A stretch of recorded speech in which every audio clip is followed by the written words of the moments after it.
Est-ce qu'un jour mon peuple s'en sortira avec tant de richesse et d'abondance? Nous sommes toujours là, battant des bras. Africain, je me demande souvent si cette manne est une malédiction. Avec tant de richesse et d'abondance, nous sommes toujours là, battant des bras. Oh, oh, oh, oh. Il y a quelque chose qui ne va pas. Oh, oh. Bonsoir chers téléspectateurs, merci d'être une fois encore au rendez-vous de votre émission Éveil de la conscience du peuple noir. Ce soir, nous allons encore aborder un nouveau thème et il s'agit du thème « Comment construire une mémoire qui garantit le succès, la richesse et la prospérité » avec votre expert en développement personnel, Monsieur Raoul Johnson. Monsieur Johnson, bonsoir. Bonsoir ma très chère Dada Dela. Comment vous allez? Je vais bien. Alors, aujourd'hui, nous allons encore aborder un autre aspect, un nouveau thème. Mais bien avant d'entamer ce thème, si vous pouvez nous faire un rappel de tout ce qui a été dit la dernière fois pour le plaisir de tous. Merci Tata Dela. La dernière fois, nous avons vu comment reprogrammer son mental. Parce que comme nous le savons, le mental est l'allié par excellence de l'être humain. Je voudrais dire, dans cette aventure, pour le développement, pour le progrès, pour la richesse. Alors, comme vous l'avez dit aujourd'hui, le thème qui est comment construire une mémoire pour le succès, la prospérité, la richesse, va dans la droite ligne de l'émission dernière. Parce qu'en réalité, au cours de l'émission dernière, nous avons prévu approfondir un peu les facultés extraordinaires qui font de l'être humain, je dirais, un être pas ordinaire, un être extraordinaire, un être qui est capable de créer toutes les richesses qu'il veut. Mais encore faudra-t-il faire un travail. Nous savons que ces facultés sont entre autres la volonté, l'imagination, les perceptions, le raisonnement, l'intuition et la mémoire. Aujourd'hui, nous allons nous appesantir un peu sur la mémoire, son mécanisme de fonctionnement et bien évidemment, comment construire une mémoire de progrès. Alors, l'homme est le début et la fin de tout processus de prospérité et de progrès.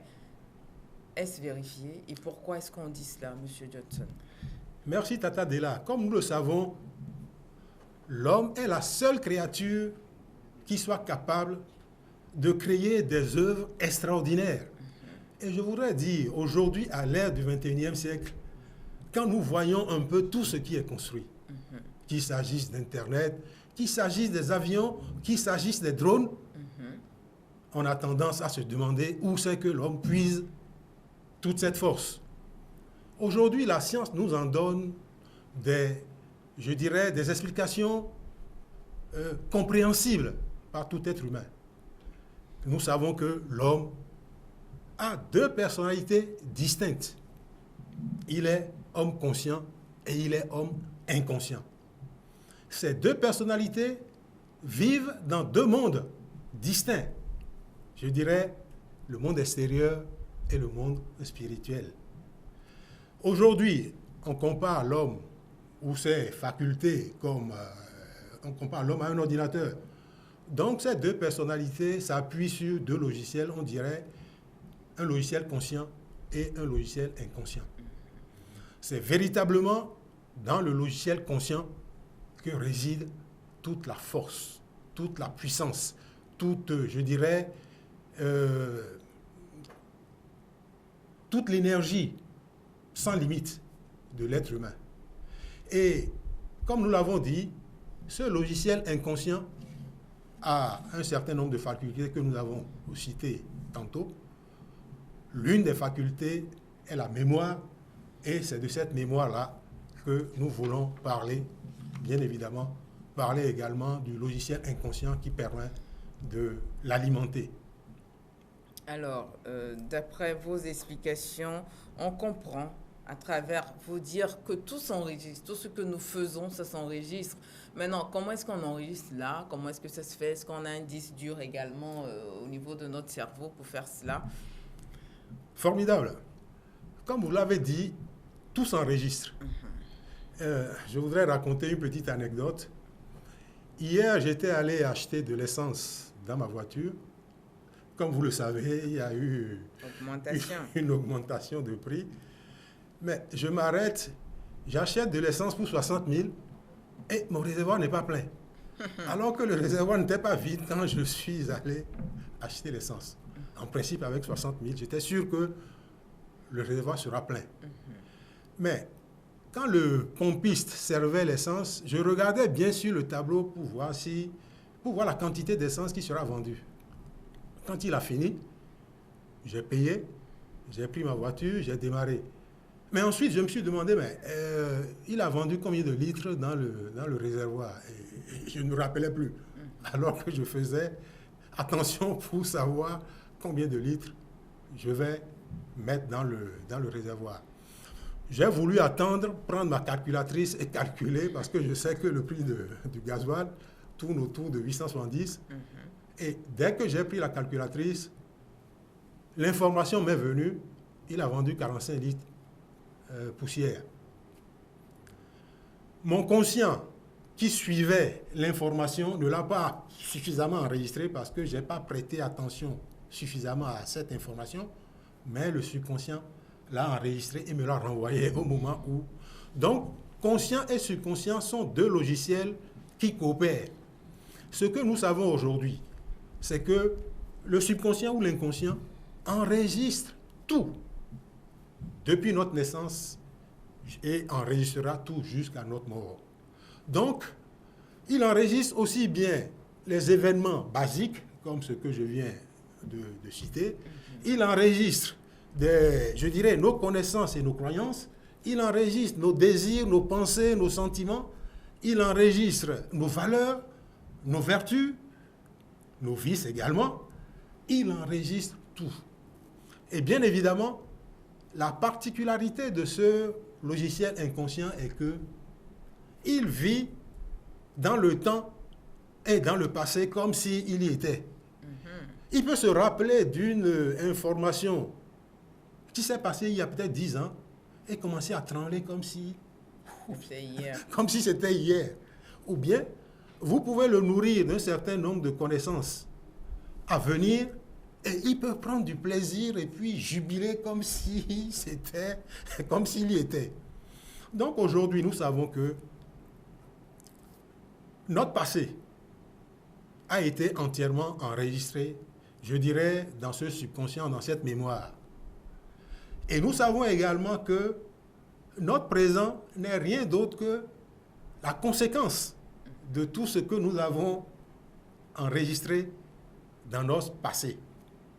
Et ce que nous savons qui est également extraordinaire aujourd'hui est que notre futur sera le résultat de ce que nous allons enregistrer dans notre mémoire, dans notre inconscient aujourd'hui.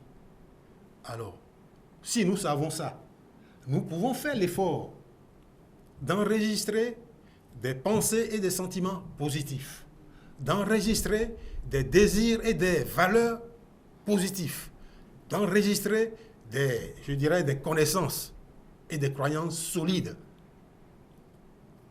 d'enregistrer également des comportements et des attitudes positifs. Dès que nous avons enregistré ça, il y a de fortes chances que notre futur sera le reflet de ce que nous aurons enregistré aujourd'hui. Alors, lorsque nous parlons d'enregistrement, nous parlons forcément de mémoire. Absolument. Comment construire une mémoire de progrès, M. Johnson? Formidable. Comment construire une mémoire de progrès? Comme vous le savez, nous avons un passé, nous avons un présent, nous avons un futur. Le passé a été alimenté par nos parents, nos éducateurs, nos pasteurs, nos religieux, par nos amis, je ne dirais pas Internet, par plein de sources d'où nous captons l'information, d'où nous captons les données et les programmes, d'où nous captons les connaissances et les croyances et stockons dans notre mémoire après les avoir traités. Il se pourrait que dans notre histoire, ces connaissances enregistrées nous perturbent quelque part parce que nos parents, nos éducateurs, avec la meilleure volonté, n'ont pu nous communiquer que des connaissances qu'eux-mêmes avaient. Mais il se pourrait que ce soit des connaissances qui Soient erronées. qui soient erronées ou qui soient des connaissances handicapantes qui nous empêchent d'avancer. Je voudrais peut-être citer notre histoire qui a été jalonnée d'esclavage, de colonisation. Encore aujourd'hui, nous avons beaucoup de collègues, beaucoup de concitoyens qui sont frustrés rien qu'à penser à cette histoire. Pour construire une mémoire du futur, une mémoire de progrès, la première chose à faire, c'est de faire le ménage dans la mémoire du passé. Toutes les pensées frustrantes, tous les sentiments malsains, toutes les émotions de jalousie, d'égoïsme, d'arrogance, de mépris, nous devons faire un effort de les taire ou bien de les supprimer si nous pouvons.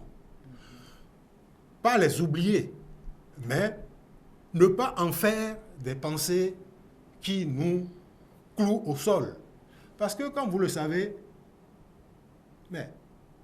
une pensée qui vous emprisonne est 10 000 fois plus compliquée que quand vous met en prison physiquement et que vous ne pouvez pas bouger parce que vous êtes en prison. Si vous avez une pensée libre, vous pouvez faire le voyage que vous voulez. Vous pouvez imaginer quand vous serez sorti comment votre vie va se dérouler. Donc la première chose, c'est de faire le ménage dans sa mémoire du passé, d'en faire une mémoire qui soit, je dirais, compatible avec le progrès. La première chose.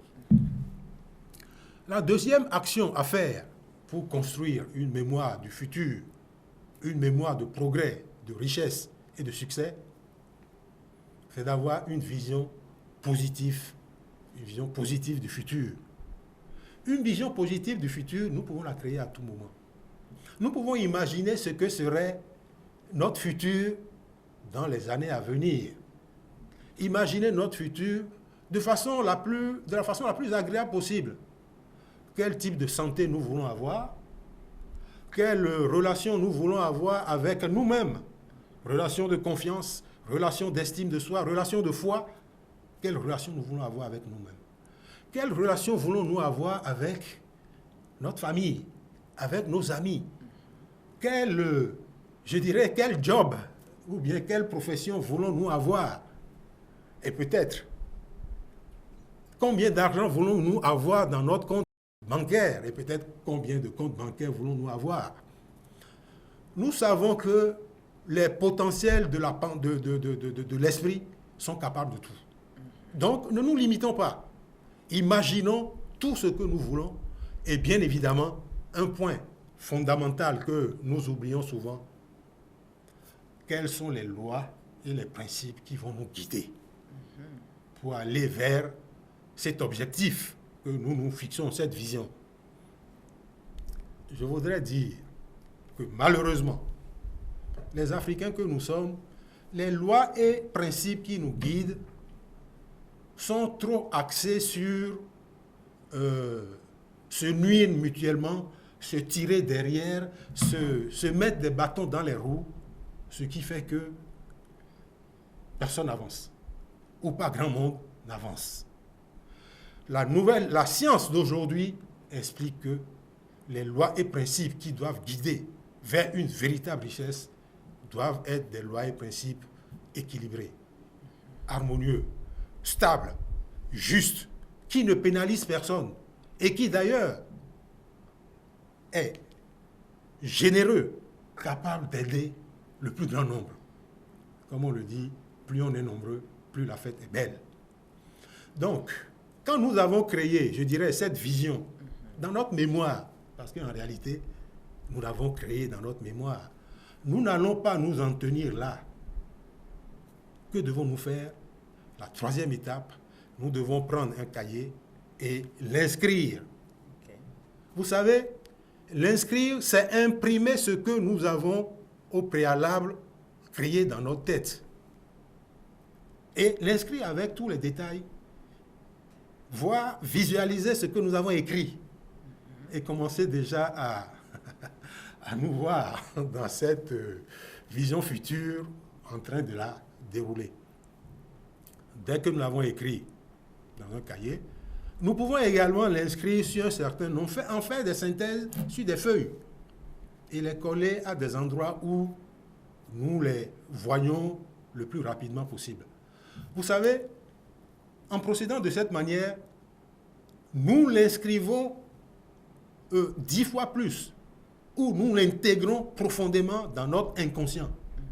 Et cet inconscient, je dirais, même quand nous dormons, il continue à faire des voyages et à voir, à explorer les voies et moyens pour nous conduire vers notre vision du futur.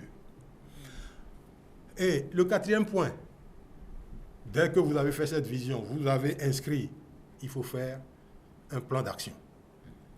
Comment vous allez évoluer, je dirais, dans l'espace et dans le temps, d'année en année, de mois en mois, de semaine en semaine, de jour en jour, pour atteindre cette vision. C'est important d'avoir une feuille de route, parce que, comme on le dit, sans feuille de route, il est facile de se perdre, ou même d'oublier les objectifs que l'on s'est fixés.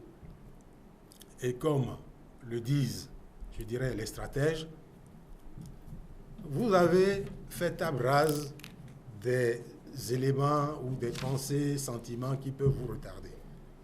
Vous avez tracé une vision du futur. Vous l'avez gravée dans votre tête.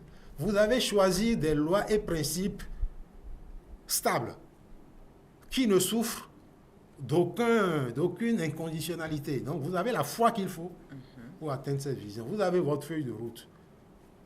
Vous vous mettez en chemin.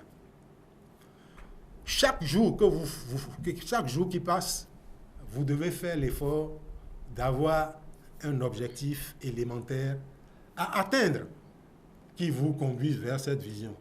Cela ne veut pas dire qu'il faut occulter les autres problèmes. Parce que, comme vous le savez, il y a de faux problèmes qui peuvent vous arriver. Il y a des choses qui peuvent vous arriver que vous êtes obligé de traiter. Mais ce n'est pas un problème. Il suffit de savoir que dans la journée, je vais faire telle ou telle action qui va dans la direction de ma vision. Même s'il arrive des jours où je n'atteins pas, ce n'est pas la fin du monde. Hein? En général, quand vous avez une vision de ce genre et que vous faites des efforts quotidiens, hebdomadaires, mensuels, annuels pour l'atteindre, le chemin est la destination. Vous prenez déjà autant de plaisir à atteindre la destination que chaque jour qui passe, votre subconscient et votre inconscient, ensemble, profitent déjà de tous les résultats que vous aurez une fois arrivé à destination. Alors, M. Johnson, dites-nous, quel apport ce thème que nous évoquons ce soir, quel est son apport également pour les Africains que nous sommes, les Africains du XXIe siècle? Merci Tata Della. Comme vous le savez, nous vivons dans un monde où tous les humains que nous sommes, nous avons envie de connaître le succès, de connaître le progrès, de connaître la richesse, d'avoir une bonne santé. Malheureusement, ce n'est pas le plus grand nombre qui en profite. Mais ce que nous savons aujourd'hui qui est extraordinaire, c'est que les sciences de l'esprit ont une profonde connaissance des processus à dérouler pour atteindre ce succès, cette richesse, ce progrès. Je voudrais dire que nous les Africains, nous voulons avoir le succès de façon brutale. Peut-être en passant par des raccourcis. Cette façon d'atteindre le succès, je dirais, est dommageable parce que quand vous atteignez le succès comme ça, ce succès repart quelquefois aussi vite qu'il est venu. Peut-être pour l'illustrer un peu, je vais raconter une anecdote. D'accord. Il y a un jeune qui voulait gagner beaucoup d'argent, qui se battait, mais qui était un adepte de la loterie. Donc il achetait de la loterie et puis il faisait des calculs. Mais il est arrivé un jour, il a gagné environ 1 million d'euros. 1 million d'euros, ça fait à peu près 656 millions de francs CFA. Mais dès qu'il a gagné cet argent, mais vraiment, il s'est dit, c'est ça je veux et je ne vivrai plus jamais pauvre. Alors, qu'est-ce qu'il a commencé à faire? Il a commencé à faire de grands voyages, il a commencé à vivre dans les grands hôtels, il a acheté des voitures de luxe, et bien évidemment, plusieurs personnes s'approchaient de lui pour lui proposer des investissements qu'il faisait, mais ne maîtrisant pas le mécanisme de la richesse, il y allait vraiment à tout va. Et ce qui devait arriver, arriva. Il redevena pauvre. Vous avez tout dit. Au bout de 5 ans, il est redevenu aussi pauvre, non seulement aussi pauvre, mais endetté. On l'a foutu en prison pour qu'il aille rembourser ses dettes. Voyez-vous, cette façon de s'enrichir ne profite pas profondément. Mais quand vous adoptez le processus de la richesse qui vous permet déjà d'écarter de votre route les pensées et les sentiments qui créent l'échec, qui créent la pauvreté, qui créent la précarité, et que vous développez les pensées et sentiments qui donnent des ailes pour prendre l'envol du développement, soyez rassurés, bon an, mal an, comme diraient les Béninois, tchoko, tchoko, vous y arriverez, ça va aller, comme vous dites. Donc les jeunes d'aujourd'hui et les moins jeunes, il est important que chacun ait un objectif, je dirais grandiose. Bien évidemment, cet objectif ne se crée pas du jour au lendemain. Parce que, comme nous l'avons dit, votre conscient et inconscient, votre logiciel de raison et de cœur vont se mettre en conflit pendant longtemps avant de s'harmoniser sur votre objectif grandiose. Mais dès lors que vous savez que la fin que vous poursuivez sera d'une manière ou d'une autre, atteignable, passez le temps qu'il faut pour accorder votre conscient et votre inconscient. Et encore une fois, créez votre vision, que cette vision soit profitable au plus grand nombre et bien évidemment à vous-même, et mettez-vous en chemin. Nous pensons que si nous arrivons à sensibiliser le plus grand nombre d'Africains à avoir cette vision ou à avoir cette perception des choses, à s'inscrire dans un processus de richesse qui n'est pas trop accéléré, inévitablement, dans les 5 ans, 10 ans à venir, nous serons tous riches. Nous serons, pour le plus grand nombre, riches. Alors, Monsieur Johnson, votre mot de la fin. Alors, chers téléspectateurs, comme nous l'avons dit, nous, les Africains que nous sommes, avons un défi, je dirais, de siècles à relever. Ce défi est que nous sommes aujourd'hui, je dirais, conduits par le monde sans savoir trop où nous allons. La mondialisation dans laquelle nous vivons a créé une société de loisirs, une société d'entrepreneuriat, une société de plaisir, une société de consommation dans laquelle nous voulons tout avoir maintenant et tout de suite. Et bien souvent, nous oublions l'essentiel. En oubliant l'essentiel et en nous adonnant à cette vie, quelquefois d'oisiveté, de paresse, de jouissance, on n'a pas besoin de sortir d'une grande école pour savoir où une telle vie conduit. Il est important. Je dirais, comme le disent les Ivoiriens, c'est parce que nous sommes pressés que nous devons aller lentement.